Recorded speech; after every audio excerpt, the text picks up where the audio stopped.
Tengok Allah bagi kaedah. Am taquluna. Cuba kita terjemah. Adakah taqulu ataupun taquluna kamu berkata. Kamu ni siapa? Yahudi dan Nasara.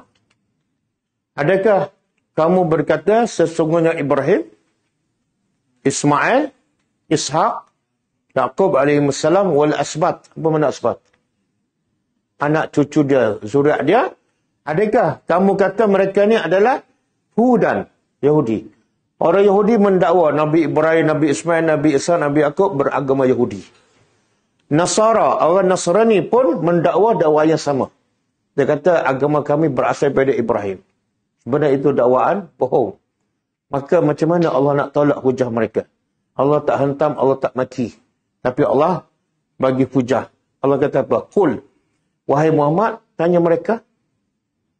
Sebab mereka dah mendakwa satu dakwaan. Cuba tanya mereka. Apa dia? Antum a'lamu amillah? Adakah kamu lebih tahu tentang agama Ibrahim ataupun Allah lebih tahu? Kalau bagi soalan tu mereka akan jawab apa? Mereka akan jawab apa? Allah lebih tahu. Kalau Allah lebih tahu, mana yang kamu cakap tu adalah tipu. Sebab apa tipu? Dia Yahudi ni, siapa Nabi dia? Yahudi, siapa Nabinya? Nabi Musa. Apa kitabnya? Kitab Taurat bila datang? Masa Ibrahim tu selepas. Mana mungkin agama Yahudi daripada Nabi Musa, tapi ada masa Ibrahim lagi. Mana mungkin? Boleh faham? Yahudi dan Nasrani pun kitabnya apa? Injil. Nabinya? Bila datang Isa dengan Injil? Jauh ni selepas Nabi Ibrahim. Macam mana dia mendakwa Ibrahim beragama Nasrani? Tak masuk akal. Boleh faham? Jadi kalau orang tuduh, contohlah orang kata, bila Allah sebut wajah, dia kata bukan wajah. Tapi makna dia ialah redha. Kita tanya dia, siapa lebih tahu tentang Allah? Kamu ke Allah?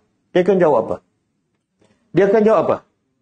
Kalau dia jawab Allah, kita bagi tahu apa Allah cakap tentang dirinya dalam Quran. Apa Allah cakap? Allah kata apa? Muka.